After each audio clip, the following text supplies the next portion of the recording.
میرے ایک دوست نے معاملات کے حوالے سے مجھے خصوصی طور پہ ایک ویڈیو بنانے کا کہا ہے کہ لوگوں کے آپس میں معاملات وہ درست نہیں ہیں، لیکن ان کی نمازوں کی بھی کثرت ہے، عبادات کی بھی کثرت ہے۔ تو ایسی صورت میں رسول اللہ صلی اللہ علیہ وسلم کی شریعت اور حدیث ہمیں کیا درس دیتی ہے؟ اس سلسلے میں احادیث کا تو ایک کثیر جو ہے وہ تعداد میں ہمیں کلیکشن جو ہے وہ ملتا ہے، لیکن ایک بڑی ہی مشہور و معروف حدیث مبارکہ اس پورے مضمون کو بڑی خوبصورتی کے ساتھ بیان کرتی ہے، اور وہ حدیث مبارکہ صحیح مسلم کے اندر اور سنن ترمذی کے اندر موجود ہے، جس کو روایت کرنے والے ہیں سیدنا حضرت ابو ہریرہ رضی اللہ تعالی عنہ۔ حدیث مبارکہ ہے کہ عن ابی ہریرہ رضی اللہ عنہ ان رسول اللہ صلی اللہ علیہ وسلم قال اتدرون ما المفلس قالوا المفلس فینا من لا درہم له ولا متاع فقال ان المفلس من امتی یأتی یوم القیامت بصلاة وصیام وزکاة وَيَأْتِي قَدْ شَتَمَ هَذَا وَقَذَفَ هَذَا وَأَقَلَ مَالَ هَذَا وَسَفَكَ دَمَ هَذَا وَضَرَبَ هَذَا فَيُؤْتَى هَذَا مِنْ حَسَنَاتِهِ وَهَذَا مِنْ حَسَنَاتِهِ فَإِنْ فَنِيَتْ حَسَنَاتُهُ قَبْلَ أَنْ يُقْضَى مَا عَلَيْهِ أُخِذَ مِنْ خَطَايَاهُمْ فَطُرِحَتْ عَلَيْهِ ثُمَّ طُرِحَ فِي النَّارِ أَوْ كَمَا قَالَ عَلَيْهِ الصَّلَاةُ وَالسَّلَامُ۔ مشہور و معروف حدیث مبارکہ ہے کہ نبی کریم صلی اللہ علیہ وآلہ وسلم نے ایک مرتبہ صحابہ کرام سے یہ سوال کیا، میرے صحابہ مجھے یہ بتاؤ مال مفلس، مفلس کس کو کہتے ہیں؟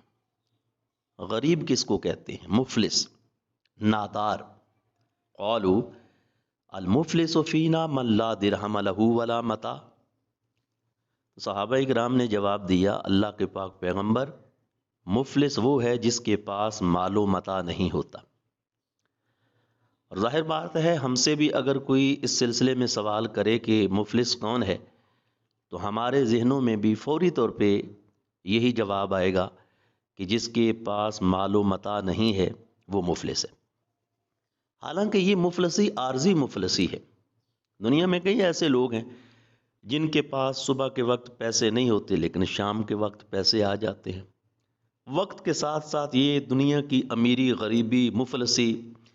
اور غنا یہ چینج ہوتے رہتے ہیں معاملات،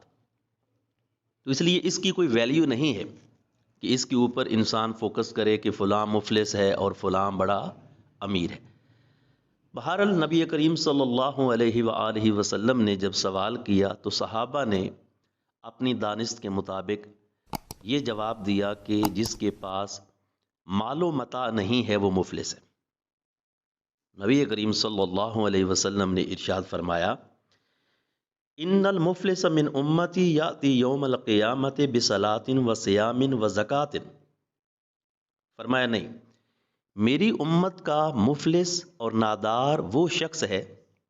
جو قیامت والے دن اللہ کے حضور حاضر ہوگا۔ کس طرح؟ بصلاۃ، نمازوں کے ساتھ، وصیام، روزوں کے ساتھ، وزکاۃ، اور زکوٰۃ کے ساتھ، یعنی تینوں عبادات اس کے پاس موجود ہوں گی اور ان کا اجر اس کے نامہ اعمال میں موجود ہوگا۔ نمازیں بھی کثرت سے، روزے بھی کثرت سے، اور زکوٰۃ جو ہے وہ بھی کثرت سے وہ ادا کرتا ہوگا۔ نامہ اعمال اس کا نیکیوں سے بھرا ہوا ہوگا، لیکن اس کے باوجود وہ مفلس ہوگا۔ کیوں مفلس ہوگا؟ ارشاد فرمایا وَيَأْتِي قَدْ شَتَمَ هَذَا، اس لیے کہ اس نے دنیا میں کسی کو گالی دی ہوگی۔ یہاں سے معاملات کا جو ہے وہ سلسلہ شروع ہو رہا ہے، یعنی عبادات تو اس کے پاس موجود ہیں، نماز، روزہ، زکوٰۃ، یہ بڑی عبادات، اہم عبادات ہیں، یہ کثرت سے اس کے پاس ہوں گی، لیکن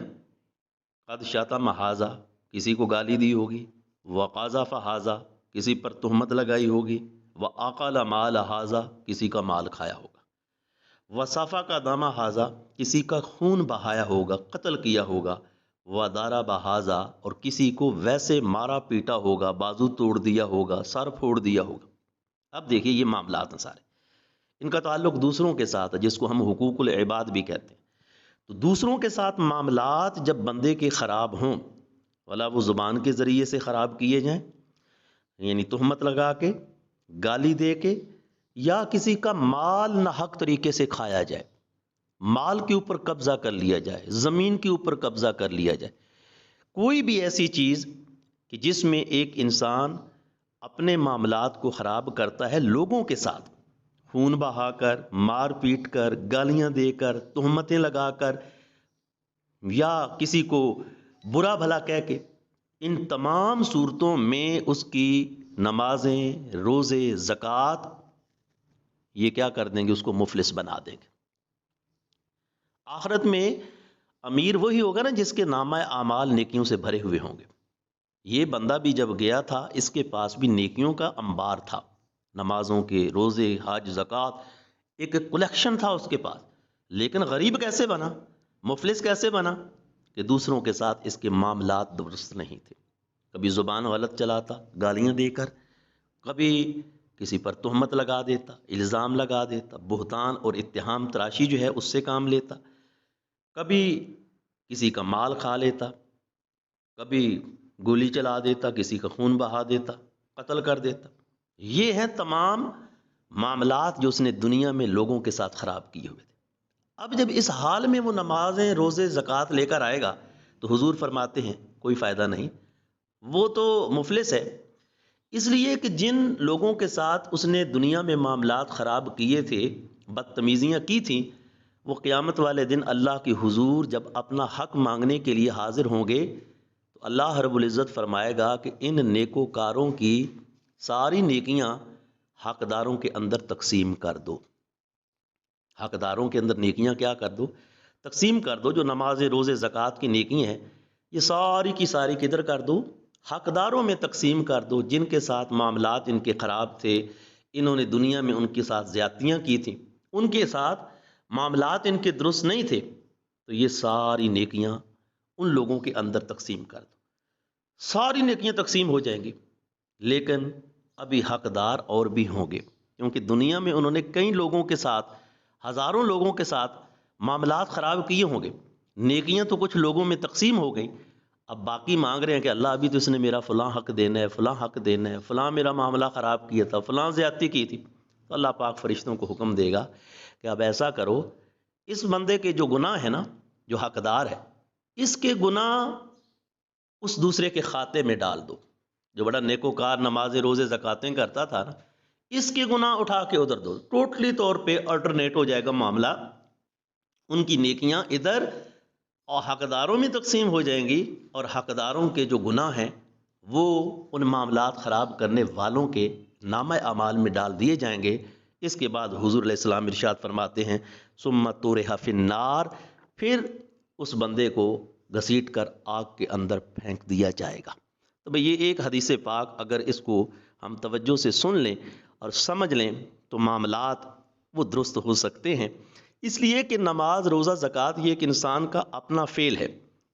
اللہ کا معاملہ ہے اور یہ حقوق اللہ کے اندر ہے، لیکن اگر معاملات خراب ہیں تو سمجھ لیں کہ وہ اس کی ساری عبادات وہ اپنے لیے نہیں کر رہا، وہ کسی اور کے لیے کر رہا ہے۔